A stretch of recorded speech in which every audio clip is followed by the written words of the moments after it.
Game 1 of the 2025 NBA Finals gave us everything: drama, clutch moments, wild swings, and a finish so tight it could have gone either way, literally by the bounce of the ball.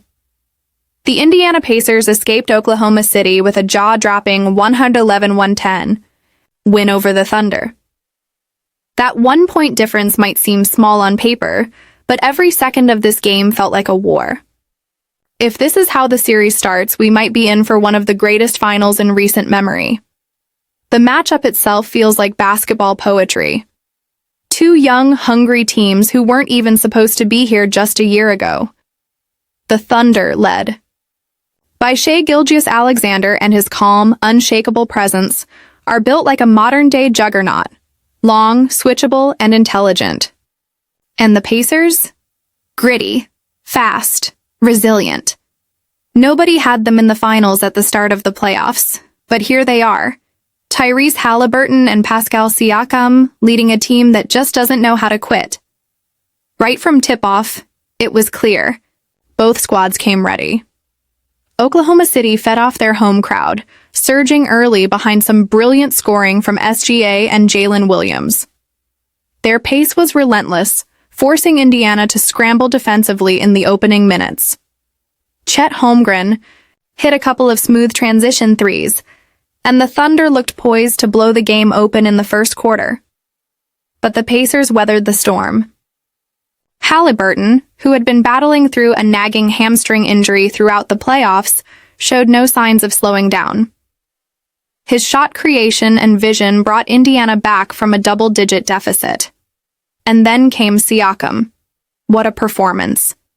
He was everywhere, bullying smaller defenders in the post, slipping past bigs with spin moves, hitting mid-range jumpers with ridiculous confidence. The veteran leadership he brings to this team can't be overstated. Without Siakam, Indiana doesn't win this game. The second quarter was a seesaw. For every bucket OKC got from Giddey or Lou Dort, Indiana answered back. The Thunder defense was swarming, especially in the paint, but the Pacers found cracks. Andrew Nembhard, who's quietly becoming one of the most clutch role players in these playoffs, hit a massive three late in the half to give the Pacers their first lead. But even with the momentum shifting, OKC never panicked. Shea's calmness kept them composed, and he closed the half with a mid-range fadeaway that sent the crowd into a frenzy. Halftime couldn't come soon enough, because both teams needed a breather. The pace was exhausting. Both sides shot over, 50% in the first half, and yet it didn't feel like either team was dominating. It felt like both were just pushing each other to their absolute limit. Coming out of the break, Indiana made their move. They opened the third quarter on a 9-0 run, and here's where Rick Carlisle deserves serious credit. The Pacers made subtle defensive adjustments, hedging more aggressively on pick and rolls, crowding Shea's driving lanes, and daring others to beat them. That run was fueled by defense, and it was led by none other than Miles Turner. Turner had been relatively quiet offensively, but his rim protection in the third was elite. He blocked Holmgren twice, altered another 4 shots, and grabbed every key rebound during that stretch.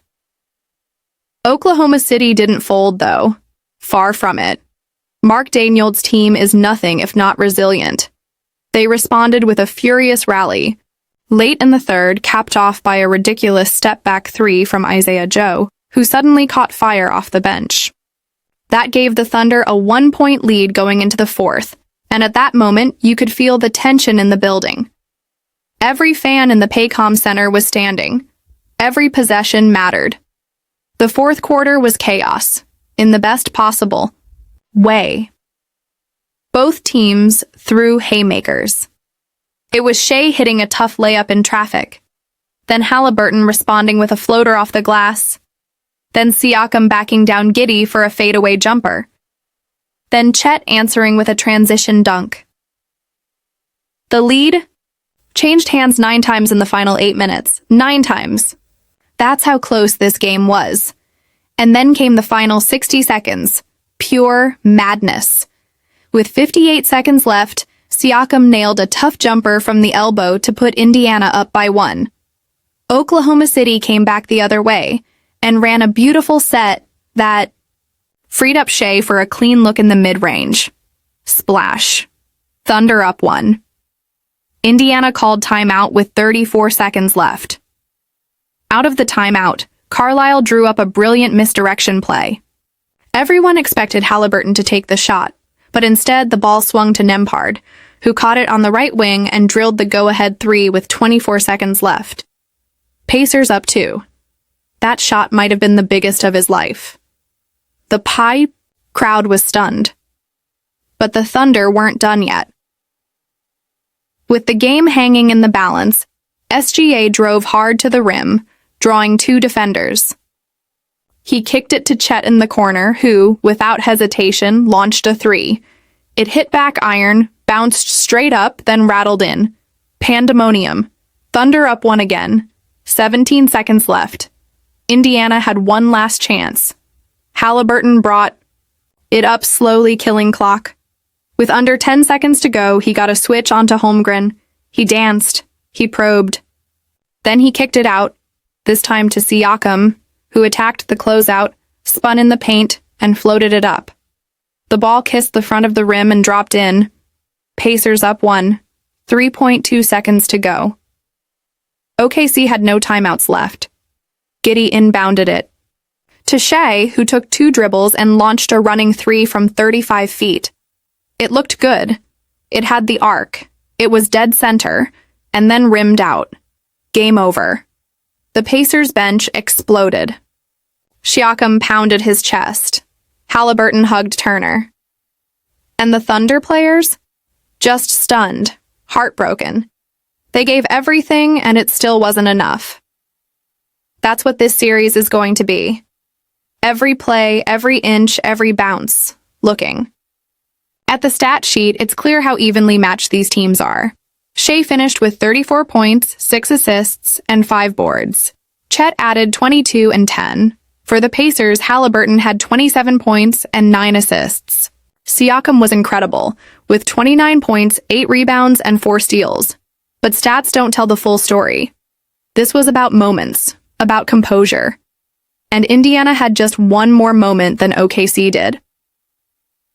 Let's also talk about the coaching battle, Carlisle versus Daigneault. These are 2 of the sharpest minds in basketball right now. Carlisle's out-of-timeout sets were masterful, and his decision to go small in key moments threw the Thunder off.